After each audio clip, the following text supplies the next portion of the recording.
الحمد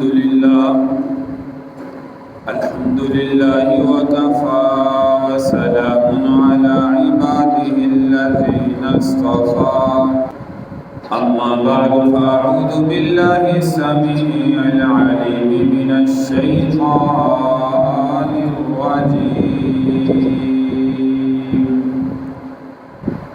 بسم الله وباسم عرش كتاب الله الرحمن الرحيم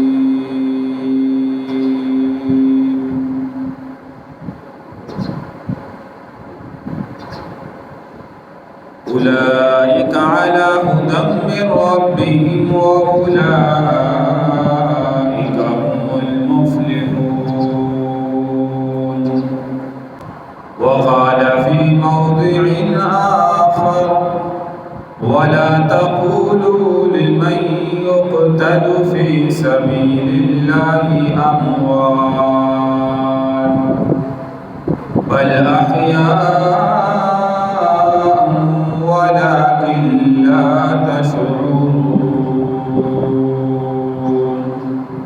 صدق الله مولانا العظيم رب اشرح لي صدري ويسر لي أمري واحلل عقدة من لساني يفقهوا قولي رب زدني علما رب زدني علما رب زدني علما سبحانك لا علم لنا إلا ما علمتنا إنك أنت العليم الحكيم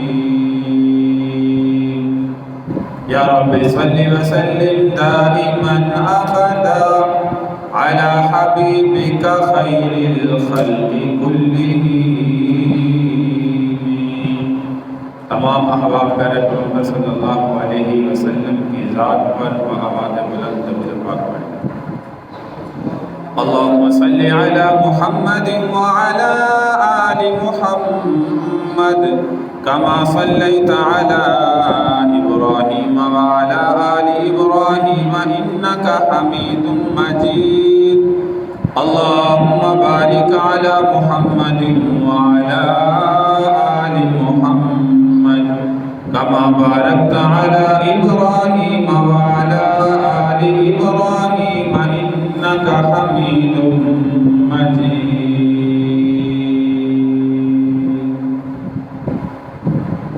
قابل صد احترام سامعین کرام بزرگوں دوستوں پردہ نشینوں بہنوں محرم الحرام کا مہینہ چل رہا ہے گزشتہ جمعہ کے اندر 10 محرم الحرام یوم عاشوراء کے دن سیدنا حسین بن علی رضی اللہ تعالی عنہ نواسہ رسول کی شہادت اور میدان کربلا میں ہونے والے ظلم کے متعلق جو ہے وہ چند باتیں آپ کے سامنے ذکر کی ہیں۔ محرم الحرام کا مہینہ جب بھی اسلامی سال کا یہ پہلا مہینہ آتا ہے تو صحابہ کرام رضی اللہ عنہم اجمعین کی شہادتوں کی داستان نظر آتی ہے۔ یکم محرم الحرام سے پھر 10 محرم الحرام صحابہ کرام اہل بیت عظام کی شہادتوں کی داستان اللہ تبارک و تعالی نے یقیناً ان کے درجات کو بلند کیا ہے۔ دنیا کے اندر ہی پیارے پیغمبر صلی اللہ علیہ وسلم نے فرما دیا سجدہ شباب اہل الجنہ والحسن والحسین کہ یہ جنتی نوجوانوں کے سردار ہیں۔ دنیا کے اندر تو دیکھیے کہ ظلم ہوا اور ظلم کی وجہ سے پورے کے پورے آل رسول کے افراد کو میدان کربلا میں شہید کیا گیا۔ بہت بڑا تاریخ کے اندر ظلم ہے، لیکن اللہ تبارک و تعالی نے آخرت میں بھی کامیاب کیا اور دنیا میں بھی کامیاب۔ تو میرے بھائی سب سے پہلے اس موضوع کو جو ہے آج چند باتیں اس کے متعلق اور مزید جو ہے وہ ذکر کرنا چاہتا ہوں۔ ایسا سمجھیے کہ یہ واقعہ کربلا پیش کس وجہ سے آیا، واقعہ کربلا کیوں پیش آیا؟ کیا سیدنا حسین ابن علی رضی اللہ تعالی عنہ آپ نے کوفہ کے لوگوں پر نعوذ باللہ کوئی ظلم کیا تھا؟ نہیں میرے بھائی۔ کوئی ان کے ساتھ زمین کے معاملات تھے؟ نہیں۔ جائیداد کے معاملات تھے؟ نہیں۔ ہر طرف سے سوال اور جواب جو ہے وہ نہیں کا آتا ہے کہ ذاتی کوئی رنجش نہیں ہے، کوئی زمین کا معاملہ نہیں ہے، کوئی بےزتی کا مسئلہ نہیں ہے۔ آج کل جو ہماری رنجشیں چلتی ہیں، عداوتیں چلتی ہیں، دشمنیاں چلتی ہیں، ایک دوسرے کے ساتھ قتل و غارت ہوتی ہے، ایک دوسرے کے اوپر ظلم و زیادتی ہوتا ہے، تو سیدنا حسین ابن علی رضی اللہ تعالیٰ عنہ کا یاد رکھو ایسا کوئی بھی معاملہ کوفیوں کے ساتھ جو ہے وہ بالکل نہیں۔ پھر یہ اتنی بڑی شہادتیں کیوں ہوئی، واقعہ کربلا کیوں پیش آیا، اور اس میں سیدنا حسین ابن علی رضی اللہ تعالی عنہ کو اور آپ کی اولاد کو، آپ کے بھائیوں کو، آپ کے متعلقین کو کیوں شہید کیا گیا؟ تو سب سے پہلے سمجھیے کہ اصل میں اس کا تعلق، اس کا بیک گراؤنڈ جو ہے وہ کافی پیچھے جا کے سمجھ آتا ہے، اور وہ میں آپ کے سامنے ذکر کرتا ہوں۔ سیدنا عثمان غنی خلیفہ سوم رضی اللہ تعالی عنہ کی شہادت مدینہ منورہ کے اندر، جو آپ کا 40 دن تک پانی، کھانا پینا ہر چیز بند رکھی گئی، اور قصر خلافت میں ان باغیوں نے داخل ہو کر خلیفہ سوم سیدنا عثمان غنی رضی اللہ تعالی عنہ کو بڑی بے دردی کے ساتھ شہید کیا۔ مدینہ منورہ کے اندر اتنا بڑا ظلم، اور اس کا تفصیلی معاملہ، تفصیلی واقعہ آپ جو ہے وہ سن چکے ہیں۔ سیدنا حسین ابن علی رضی اللہ تعالی عنہ نواسہ رسول بھی اسی ضد کے اندر یاد رکھیے جو ہے وہ شہید کیا۔ حضرت عثمان غنی رضی اللہ تعالی عنہ اور اس کے بعد خلیفہ چہارم سیدنا علی المرتضیٰ شیر خدا رضی اللہ تعالی عنہ بھی شہید ہوتے ہیں، اور آپ کو شہید کرنے والا عبد الرحمن ابن ملجم، جس نے حضرت علی المرتضیٰ شیر خدا رضی اللہ تعالی عنہ کو شہید کیا، اور سیدنا عثمان غنی رضی اللہ تعالی عنہ کو شہید کرنے والا جو ہے وہ اس کا سگا بھائی خالد ابن ملجم، جس نے حضرت عثمان غنی رضی اللہ تعالی عنہ کو شہید کیا۔ یہ ملجم کے بیٹے ایک خلیفہ سوم کو شہید کر رہا ہے، اور دوسرا بیٹا جو ہے وہ خلیفہ چہارم کو شہید کر رہا ہے۔ اب اس کے اندر جو ہے وہ سمجھیے کہ یہ دونوں ملجم کی اولاد، ایک کا نام خالد، دوسرے کا نام عبد الرحمن، یہ دونوں صحابہ کو، اور ایسے صحابہ جو دونوں حضور علیہ السلام کے داماد ہیں۔ حضرت عثمان غنی رضی اللہ تعالی عنہ بھی دورے داماد ہیں، ایک بیٹی وفات پائی، آپ نے دوسری عطا کر دی، اور اس کے بعد وہ بھی زندگی میں وفات پا گئی۔ حضور علیہ السلام نے فرمایا عثمان اگر میرے پاس 100 بیٹیاں بھی ہوتی، یکے بعد دیگرے وفات پا جاتی، میں وہ 100 کی 100 بیٹیاں تیرے نکاح کے اندر جو ہے وہ عطا کرتا۔ اور دوسرے چہارم خلیفہ حضرت علی المرتضیٰ شیر خدا رضی اللہ تعالیٰ عنہ، وہ بھی آپ کے داماد ہیں۔ تو دونوں کو قتل کرنے والے ملجم کی اولاد اور حضرت عثمان غنی رضی اللہ تعالیٰ عنہ کو جو شہید کرنے والے ہیں، یاد رکھیے ان میں سب سے بڑی تعداد کوفیوں کی ہے، جو مدینہ منورہ میں آ کے باغی بنے اور انہوں نے ماحول خراب کیا۔ حضرت عثمان غنی رضی اللہ تعالیٰ عنہ کو ممبر سے اتارا، قصر خلافت میں معصور کر دیا۔ یہ سارے معاملات کرنے والے زیادہ تعداد ان میں کوفیوں کی ہے۔ تو جب آپ شہید ہو گئے تو خلیفہ چہارم حضرت علی المرتضیٰ شیر خدا رضی اللہ تعالیٰ عنہ نے فرمایا کہ اب اگر میں بھی مدینہ میں خلافت قائم رکھتا ہوں، یہیں پہ حکومت کرتا ہوں، تو چونکہ مدینہ کے معاملات اب جو ہے وہ کافی خراب ہو چکے ہیں، اس میں شر پسند لوگ داخل ہو چکے ہیں، جنہوں نے حضرت عثمان غنی رضی اللہ تعالیٰ عنہ کو شہید کر دیا۔ اب مزید میں بھی ادھر رہوں گا تو مدینہ کے حالات جو ہے وہ زیادہ خراب ہو، تو لہذا تمام صحابہ سے مشورہ کیا کہ اب دارالخلافہ جو ہے، دارالحکومت کس شہر کو بنایا جائے۔ بعض صحابہ نے مشورہ دیا کہ مکہ مکرمہ کو بنایا جائے، تو حضرت علی المرتضیٰ رضی اللہ تعالیٰ نے فرمایا کہ مکہ مکرمہ میں بھی اللہ کا گھر ہے، وہاں پر بھی یہ لوگ جو ہے یہی حرکات کریں گے، وہاں پر بھی ماحول خراب ہوگا۔ تو اس کے بعد مشورہ کیا کہ تیسرے نمبر پر جو شہر کا نام ہے وہ کوفہ ہے، اور کوفہ یاد رکھیے کہ یہ حضرت عمر بن خطاب رضی اللہ تعالی عنہ نے اپنی حکومت کے اندر یہ ایک نیا شہر، نیا ملک قائم کیا۔ تو مشورہ کیا کہ دارالخلافہ کوفہ کو بنایا جائے، تو حضرت علی المرتضیٰ رضی اللہ عنہ مدینہ چھوڑ کر کوفہ میں تشریف لے گئے۔ اس وقت یاد رکھیے آپ کے بیٹے حضرت حسن بھی ہیں، حضرت حسین رضی اللہ تعالی عنہ بھی ساتھ ہیں۔ تو یہاں پر رہنے کے بعد ایک وقت ایسا آیا کہ پھر جو ہے وہ حضرت علی المرتضیٰ رضی اللہ تعالی عنہ اس میں زیادہ تر فرمایا کہ علاقوں کو فتح نہیں کر سکے، کیونکہ آپس کے معاملات جو ہے وہ اتنے الجھ چکے تھے۔ جیسے جنگ صفین کا معاملہ آیا، جنگ جمل کا واقعہ آیا، یہ آپس کی جنگیں جو ہے وہ شروع رہی، اور اس میں اسلام اتنا زیادہ جو ہے وہ ترقی جو ہے وہ نہ کر سکا۔ تو خیر حضرت علی المرتضیٰ رضی اللہ تعالی عنہ نے جو حضرت امیر معاویہ رضی اللہ تعالیٰ عنہ کے ساتھ آپس میں جو جنگ ہوئی، جنگ صفین جس کو کہا جاتا ہے، اس کے بعد حضرت علی المرتضیٰ رضی اللہ تعالی عنہ نے باہمی مشاورت سے آپس میں جو ہے وہ ایک معاہدہ طے پایا، یعنی کہ عارضی صلح کہہ لیں، صلح طے پائی۔ تو حضرت علی المرتضیٰ رضی اللہ تعالیٰ عنہ اور حضرت امیر معاویہ کے درمیان صلح ہوئی۔ فرمایا کہ آئندہ رمضان کا مہینہ آنے والا ہے، اور جو ہے وہ رمضان کے اندر ہم جو ہے وہ ایسے معاملات سے جو ہے وہ پرہیز کریں۔ یہ ساری سازش جو ہے وہ آپ جانتے ہیں، پہلے سن چکے ہیں کہ یہ ان باغیوں کی وجہ سے، کوفیوں کی وجہ سے تھی۔ تو فرمایا کہ رمضان ہم اطمینان سے گزاریں، اللہ کی عبادت کریں، روزے رکھیں، اور جو ہے وہ اللہ کی ذات کو راضی کرنے کی کوشش کریں۔ تو فرمایا کہ ٹھیک ہے۔ اب 21 رمضان المبارک آپ کوفہ میں تھے کہ آپ پر یہ قاتلانہ حملہ ہوا، عبد الرحمن ابن ملجم نے آپ کو نعوذ باللہ جو ہے وہ شہید کر دیا۔ حضرت علی المرتضیٰ رضی اللہ تعالیٰ اسی ماہ رمضان میں شہید ہو گئے۔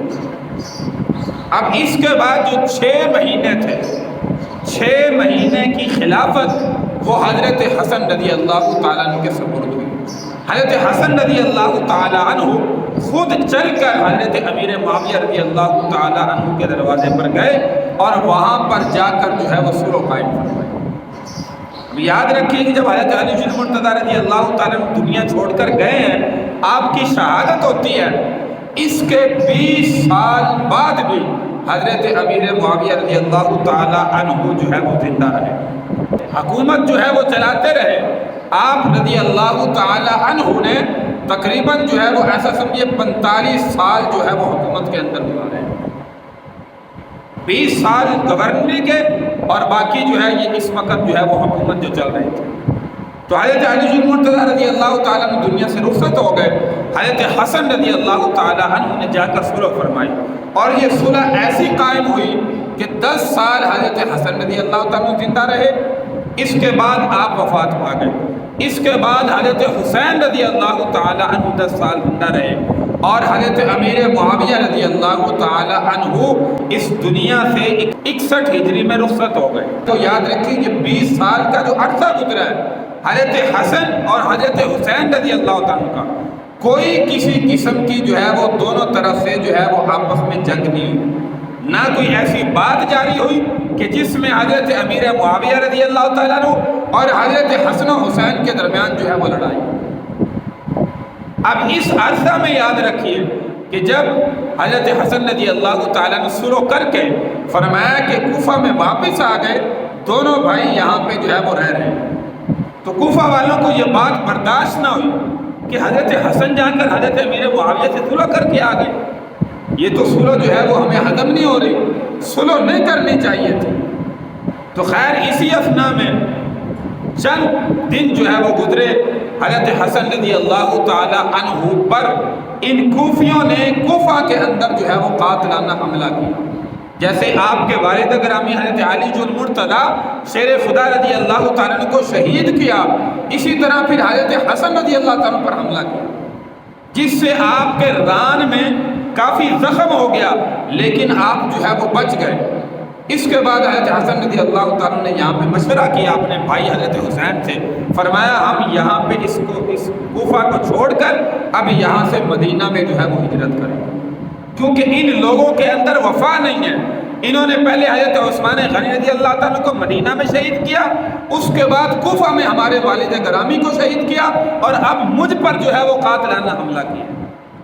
تو حضرت حسن رضی اللہ تعالیٰ نے اپنے بھائی حسین کو لے کر مدینہ منورہ کے اندر جو ہے وہ چلے گئے۔ اب ان کو یہ صدمہ اور برداشت نہ ہوا کہ ہمارا حملہ جو ہے وہ بیکار چلا گیا۔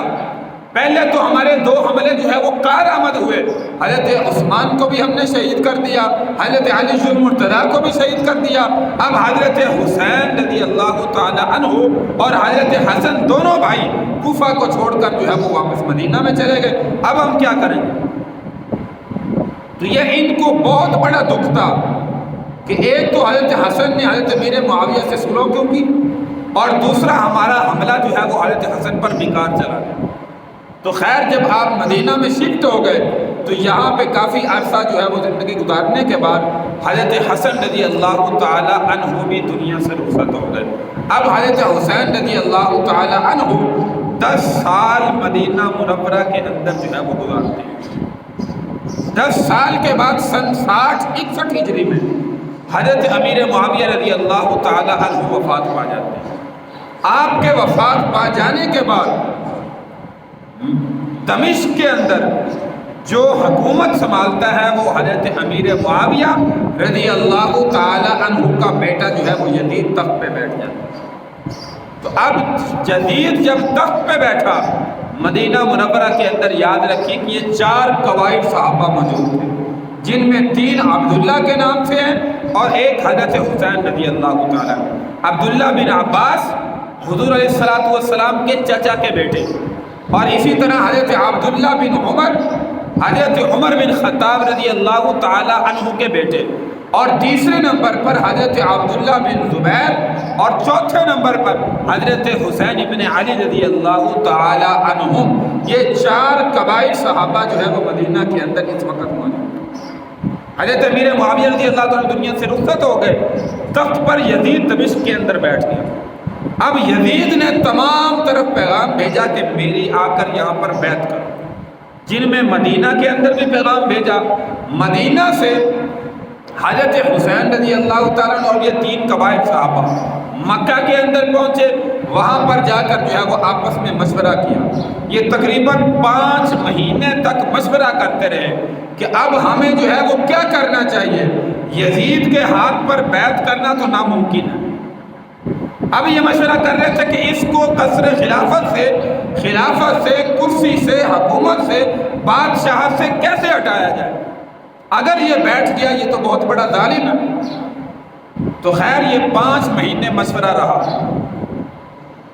شعبان کے اندر یاد رکھیے 22 رجب، اس شعبان سے پہلے 22 رجب کو حضرت امیر معاویہ رضی اللہ تعالیٰ دنیا سے رخصت ہوئے۔ اس کے بعد شعبان، پھر رمضان، شوال، ذوالقعدہ، ذی الحجہ، یہ 5 مہینے یہ صحابہ جو ہے وہ مشورہ کرتے رہے۔ اتنے عرصہ میں یزید کی حکومت جو ہے وہ مستحکم ہو گئی۔ اب اس کے بعد ان قبائل صحابہ نے مشورہ کیا، تو ان مشوروں کے درمیان کوفیوں کو ساری بات کا علم ہو چکا تھا کہ یہ 4 قبائل صحابہ جو ہے یزید کو ہٹانے کا مشورہ کر رہے ہیں اور اس کی حکومت کو ختم کرنے کا مشورہ کر رہے ہیں۔ تو کوفی آپ جانتے ہیں کہ پہلے سے جو ہے وہ بڑے بدنام تھے، اور پہلے سے یہ بہت بڑے ظالم تھے، دھوکے باز، دغا باز تھے۔ انہوں نے جو ہے وہ خطوط بھیجنے حضرت حسین رضی اللہ عنہ کی طرف شروع کر دیا۔ حضرت حسین رضی اللہ عنہ کو کبھی کوئی خط بھیجتا، کبھی کوئی خط بھیجتا کہ ہمارے پاس آپ یہاں پہ کوفہ پہ تشریف لائیں، کیونکہ اس کو قائم کرنے والے حضرت عمر ہیں، اور اس کوفہ شہر کو آباد کرنے والے وہ آپ کے والد گرامی حضرت علی المرتضیٰ رضی اللہ تعالیٰ عنہ، لہذا آپ یہاں پہ تشریف لے آئیں، ہم آپ کے ہاتھ پر بیعت کرنا چاہتے ہیں، آپ یہاں پر آ کر ہمیں جو ہے وہ دین سکھائیں۔ تو حضرت حسین رضی اللہ تعالیٰ عنہ نے صحابہ سے مشورہ کیا، حضرت عبداللہ بن زبیر رضی اللہ تعالیٰ عنہ اور ان تمام قبائل صحابہ نے فرمایا ہم نہیں چاہتے کہ آپ جو ہے وہ واپس کوفہ میں جائیں، کیونکہ پہلے وہاں پہ آپ رہ کے آ چکے ہیں اور کوفیوں کے حالات دیکھ چکے ہیں، وہ کتنے بڑے جو ہے وہ بے وفا لوگ ہیں، انہوں نے آپ کے والد کو شہید کیا، حضرت حسن کو شہید کیا، اور اسی طرح اس سے پہلے حضرت عثمان کو شہید کیا، لہذا ان کے اندر وفا نہیں ہے، وہ چاہے جتنے خطوط بھیج رہے ہیں آپ واپس کوفہ کے اندر جو ہے وہ نہ جائیں۔ اور تاریخ میں لکھا ہوا یاد رکھیے کہ 100 200 500 1000 2000 5000 10,000 نہیں، 18,000 کی تعداد میں خطوط حضرت حسین رضی اللہ تعالی عنہ کی طرف کوفہ سے آئے، 18,000 کی تعداد میں، کوئی تھوڑے خطوط نہیں ہیں۔ تو حضرت حسین رضی اللہ تعالی عنہ نے پھر صحابہ سے مشورہ کیا کہ فرمایا اتنی فرمائش کر رہے ہیں، اتنی محبت کر رہے ہیں، مجھے جو ہے وہ کوفہ میں جانا چاہیے۔ تو حضرت عبداللہ بن زبیر رضی اللہ عنہ نے فرمایا کہ آپ اس طریقے سے نہ جائیں، ہم آپ کو بار بار منع کر رہے ہیں، روک رہے ہیں، ہاں اگر آپ بضد ہیں تو آپ ایسا کریں کہ پہلے اپنا ایک قاصد وہاں پہ بھیجیں، وہاں کے کوفہ کے حالات معلوم کر کے آئے کہ وہاں پہ کیا حالات ہیں، ان کے دل بھی آپ کے ساتھ ہیں، یہ صرف زبانیں آپ کے ساتھ ہیں۔ تو حضرت حسین رضی اللہ تعالیٰ عنہ نے مسلم بن عقیل رضی اللہ تعالیٰ عنہ کو وہاں پہ بھیجا۔ یہ مسلم بن عقیل حضرت عقیل رضی اللہ تعالیٰ عنہ حضرت علی المرتضیٰ کے بھائی ہیں اور حضرت حسین کے چاچا لگتے ہیں۔ یہ چاچا زاد بھائی حضرت مسلم کو بھیجا کہ تم وہاں پہ جاؤ، وہاں پہ جا کر حالات جو ہے وہ معلوم کرو۔ اور اس طریقے سے یاد رکھیے کہ مسلم بن عقیل رضی اللہ تعالیٰ عنہ وہاں پہ تشریف لے گئے اور جا کر وہاں پر کوفہ میں حالات معلوم کیے کہ واقعتاً ان کی زبانیں جو ہے وہ حضرت حسین کا نام لے رہی ہیں، علی علی کر رہے ہیں، حسین حسین کر رہے ہیں کہ حسین یہاں پہ آ جائیں اور ہم جو ہے وہ حضرت حسین کا ساتھ دیں گے، حضرت حسین کے والد گرامی اس شہر کو بسانے والے ہیں، اس شہر کو آباد کرنے والے ہیں، اور حضرت حسین جو ہے وہ کوفہ میں آنا نہیں چاہتے، یہ دیکھو ہم تو بڑے عرصہ سے انتظار کر رہے ہیں۔ اب اس وقت یاد رکھیے کوفہ کا جو گورنر تھا وہ ایک صحابی رسول تھا جس کا نام حضرت نعمان بن بشیر رضی اللہ تعالیٰ تھا، اور یہ بڑے نرم دل صحابی تھے۔ تو مسلم بن عقیل رضی اللہ تعالیٰ نے فرمایا کہ دیکھا کہ یہ سارے حالات ٹھیک ہیں، یہ تو حضرت حسین کو یہاں پہ بلانا چاہتے ہیں۔ انہوں نے ایک خط لکھا جواب کے اندر اور وہ روانہ حضرت حسین رضی اللہ تعالیٰ کی طرف کر دیا۔ مدینہ میں جب یہ خط پہنچا تو حضرت حسین نے یہ خط تمام صحابہ کو دکھایا، فرمایا دیکھو کوفہ کے حالات جو ہے وہ درست ہیں، حضرت مسلم بن عقیل نے یہ خط میری طرف روانہ کیا، اب تو مجھے جانے کی اجازت دے سکتے ہو نا۔ تو اب ان تمام صحابہ نے پھر کہا کہ حسین ہمارا دل اس وقت بھی نہیں مانتا، ہم نہیں چاہتے کہ آپ کوفہ میں جائیں، کیونکہ کوفہ کے حالات پہلے ہم دیکھ چکے ہیں اپنی آنکھوں سے، آپ کے والد گرامی کو شہید کیا، حضرت حسن پر انہوں نے قاتلانہ حملہ کیا، اور یاد رکھیے حضرت حسن رضی اللہ تعالیٰ عنہ جب کوفہ کو چھوڑ کر مدینہ میں آئے تو انہوں نے کہا کہ میں اپنی پوری زندگی جب تک میں زندہ ہوں واپس کوفہ کے اندر میں کبھی نہیں جاؤں، کیونکہ میں نے دیکھ لیا کہ ان کے دل جو ہے وہ ہمارے ساتھ نہیں ہے، یہ ہمارے ساتھ مخلص ہوتے میرے والد گرامی کو کبھی شہید نہ کرتے اور میرے اوپر قاتلانہ حملہ کبھی نہ کرتے۔ تو حضرت حسن رضی اللہ تعالیٰ مدینہ میں وفات پائے، آپ واپس پلٹ کر کوفہ میں کبھی بھی نہیں گئے۔ تو فرمایا یہ حالات آپ کے سامنے ہیں، ہم اسی لیے آپ کو اب بھی روک رہے ہیں۔ کہتے ہیں کہ جب حضرت حسین رضی اللہ تعالیٰ سواری پر سوار ہوئے، آپ نے اپنے بیوی بچوں کو بھی لیا اور کچھ صحابہ 12-15 کی تعداد میں، یاد رکھیے صحابہ کرام مدینہ منورہ سے حضرت حسین رضی اللہ تعالیٰ کے ساتھ چلے، اور باقی آپ کے گھر کے سارے افراد موجود تھے۔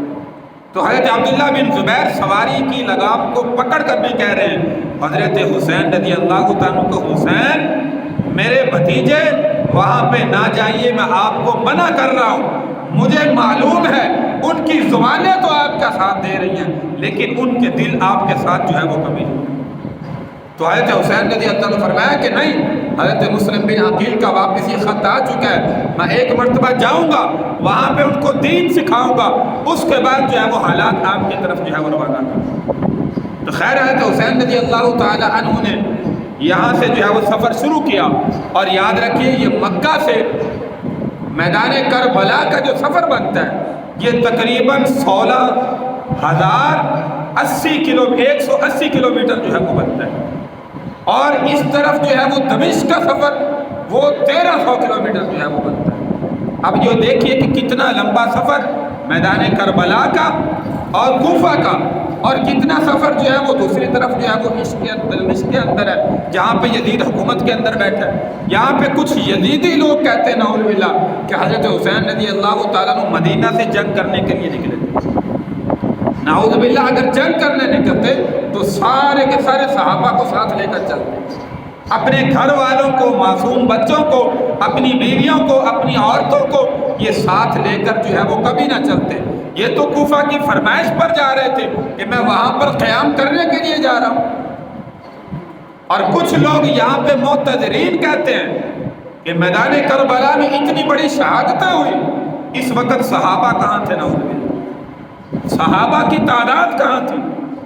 تو یاد رکھیے کہ اتنا لمبا سفر 1680 کلومیٹر صحابہ کرام مدینہ میں حضرت حسین کو منع کر رہے ہیں کہ آپ نہ جائیے، کوفہ والے آپ کا ساتھ کبھی نہیں دیں گے۔ لیکن حضرت حسین رضی اللہ تعالیٰ کون سا جنگ کرنے جا رہے ہیں؟ وہ تو بڑے اطمینان کے ساتھ جا رہے ہیں کہ یہ 18,000 کی تعداد میں کوفیوں کے خط آئے ہیں، میں تو اس وجہ سے جا رہا ہوں، کچھ جنگ کے ارادہ سے تو نہیں جا رہے کہ جو سارے صحابہ کو بلاتے اور صحابہ نعوذ باللہ نہ جاتے۔ تو خیر حضرت حسین رضی اللہ تعالیٰ نے سفر کیا، مقام زوار کی جگہ پہ پہنچے جو کوفہ سے کچھ فاصلے پر آتا ہے۔ تو وہاں پر کسی نے اطلاع دی کہ کوفیوں کے دل جو ہے وہ بدل چکے ہیں۔ حضرت حسین رضی اللہ تعالیٰ کو بتایا کہ آپ کے چچا زاد بھائی مسلم بن عقیل رضی اللہ تعالیٰ عنہ کو بھی کوفیوں نے نعوذ باللہ شہید کر دیا، ان کے بچوں کو بھی شہید کر دیا، اور جو پہلے گورنر تھا نعمان بن بشیر رضی اللہ تعالیٰ عنہ، ابن زیاد نے اس کو ہٹا کر وہاں پہ جو ہے وہ گورنر اور نہیں، اور اب جو ہے وہ بڑے ظالم ہو چکے ہیں۔ تو یہاں پہ حضرت حسین مقام زوار سے ارادہ کیا کہ اب تو حقیقت کا پتہ چل چکا ہے، اب لہذا مجھے یہاں سے واپس مدینہ میں جانا چاہیے، آگے نہیں جانا چاہیے۔ لیکن یاد رکھیں اس وقت آپ کے ساتھ حضرت مسلم بن عقیل رضی اللہ تعالیٰ عنہ کے صاحبزادے موجود تھے۔ انہوں نے کہا کہ چاچا ہم جب تک اپنے باپ کا قصاص نہیں لیں گے کوفیوں سے اس وقت تک ہم واپس نہیں جائیں گے، ہم آگے بڑھیں گے۔ آپ معاملہ بتائیے کہ حضرت حسین رضی اللہ تعالیٰ عنہ ان کو چھوڑ کر واپس آ جائے کہ نہیں میں تمہارے ساتھ نہیں جانا چاہتا، وہاں پہ جا کے ہم نے شہید ہونا ہے۔ نہیں میرے بھائی، حضرت حسین نے فرمایا کہ بھتیجو ٹھیک ہے، اگر تم کہتے ہو تو میں تمہارے ساتھ آگے چلنے کے لیے تیار ہوں۔ یہاں سے اگلا سفر شروع کیا، لیکن جب جو ہے وہ یہاں پہ پہنچے کربلا سے پہلے تو یہاں پہ ایک گورنر ابن زیاد کی طرف سے جو ہے وہ چینج ہو کر آیا۔ پہلے نعمان بن بشیر رضی اللہ تعالیٰ عنہ اس کو معزول کر دیا گیا۔ جب ابن زیاد کو پتہ چلا تو ایک اور گورنر ظالم بھیجا، جب وہ سامنے آیا تو انہوں نے کہا کہ حضرت حسین رضی اللہ تعالیٰ عنہ کو فرمایا کہ ایک تو معاملہ یہ ہے کہ تم پہلے ابن زیاد کے ہاتھ پر بیعت کرو، اگر بیعت نہیں کرتے پھر معاملہ جو ہے وہ بڑا خراب ہوگا۔ حضرت حسین رضی اللہ تعالیٰ نے فرمایا کہ میں یزید کے ہاتھ پر بیعت کرنے کے لیے تیار نہیں ہوں، تم اس کا بھیجا ہوا قاصد گورنر جو ہے ابن زیاد کے ہاتھ پر بیعت کرنے کا حکم دیتے ہیں۔ فرمایا یہ میرے جیتے جی کبھی نہیں ہو سکتا۔ اب یاد رکھیے کہ اس لشکر کے اندر جو کوفی تھا حر بن یزید ایک بندہ تھا، یہ یزید اس کا بیٹا نہیں ہے، حر بن یزید یہ کوفہ کا تھا، یہ غیرت مند انسان تھا، اس کو پہلے جو ہے وہ کمانڈر بنا کر ابن زیاد نے بھیجا تھا۔ اس نے کہا حضرت حسین رضی اللہ تعالیٰ کو کہ یہ معاملہ ہے، تو حضرت حسین نے انکار کیا، فرمایا آپ کے لیے یہ حکم ہے واپس خط لکھ کر ابن زیاد کو بھیجتا ہوں، اب آپ مدینہ میں تو نہیں جا سکتے، نہ آپ کوفہ میں جا سکتے ہیں، آپ ایسا کریں کہ تیسری سرحد پر جو ہے وہ میں آپ کے ساتھ چلتا ہوں، اور وہ سرحد کون سی ہے؟ وہ میدان کربلا ہے، اور کربلا یہ دمشق کی طرف ہو، سفر جو ہے یہاں پہ درمیان میں آتا ہے، کوفہ کی طرف نہیں آتا۔ تو حضرت حسین رضی اللہ تعالیٰ اس تجویز کو قبول کیا.